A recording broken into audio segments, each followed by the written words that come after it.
Hello everyone, it's Ashwin Rao. Today's shoe rambling and mini review brings you my experience and first impressions of a bootmaker who has captivated my interest since 2019. This is a brand based out of rural Norway and is a one-person outfit run by an eccentric bootmaker who's been building each boot by hand one at a time. To no further ado, this, of course, is Ostmo boots. And what I have here for you is their Type 1 service boot pattern, probably their most released style, coming from Lars Jensen out of rural Norway. Lars Jensen is a largely self-taught bootmaker who bases his craft and practice out of rural Norway. He came from a heritage of bootmaking because his great-grandfather, for whom his brand is named after, was a cobbler, bootmaker, and musician. And Lars's own interests hinged in very similar areas. He came from an area of strong interest in guitars. I believe he fronts a one-man folk metal band, if I'm not mistaken. Lars has a small collection of other styles, including a Type 2 boot pattern, as well as several derby-style shoe patterns that are based off of at least two different lasts. This particular boot was built on his lower volume, slightly dressier Moe last. M-O-E is the name of the last, although he offers another last called the Asbjornsen last. And my understanding is that the boot last names were derived from characters in Norwegian mythology.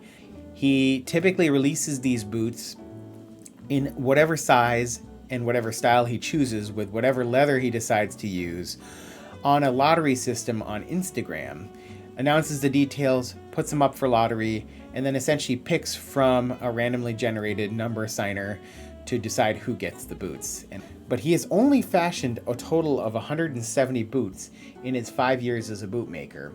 As you imagine, it takes an incredible amount of work to be a soup to nuts bootmaker, building every element of the shoe by hand.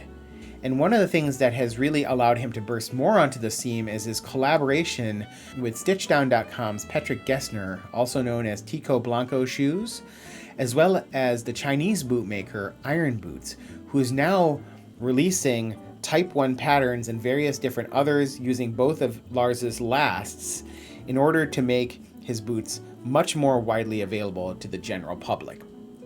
So just ahead of this collaboration, Lars reached out to me because I was somebody who'd actually applied to be in a number of his lotteries. Whenever my size came up, I dropped my name in the lottery, but never got it. Right ahead of the collaboration with Iron Boots, Lars reached out to me and said he needed to raise some funds to help support that enterprise, purchase leathers, and start to kind of develop a program around this. And so he reached out to me as well as a couple others and said, you know what?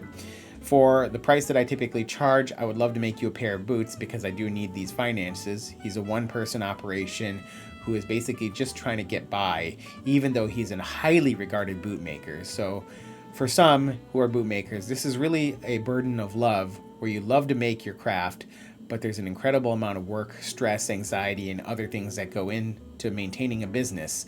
So I appreciate Lars for sharing in your journey with me. I appreciate your openness and discussion. More off, I wanted to thank Lars for a chance to actually own his incredibly rare boots.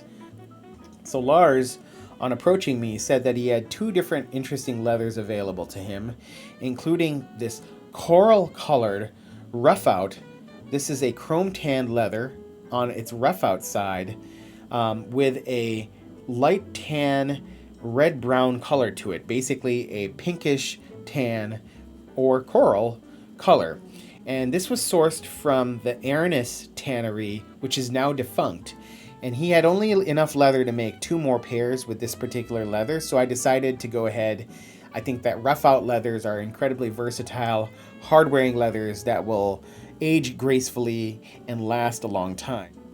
As you can see, the tongue on this boot is made from a different black Scotch green leather that creates a nice contrast and a subtle, unique difference that sets this boot apart. What I love about the Type 1 boot is that it's a pattern that is pretty unique to Lars and the Østmo brand. While there are others, including Mirman, who have tried to recreate this pattern, it's very clear to me that Lars's pattern is the most beautiful, well-balanced of all of the different styles of this heritage Norwegian style service boot. Inspiration was the 1940s, 50s, and 60s era Norwegian service boots, which were largely fashioned with nail down and stitch down construction and featured this particular pattern, which has a swooping curve, an open channel lacing system, and this curve along the side paneling here, which echoes a collar on a short shoe or a derby, but yet has this shaft on it. You can see the back has a heel counter here that goes straight up and down the shoe, and this has a Dodger style slightly tapered heel that is molded quite neatly to the design of the upper. Really nicely done with a slightly scalloped waist, and as you can see, a Vibram Eaton rubber studded sole, although he offers different types of sole options.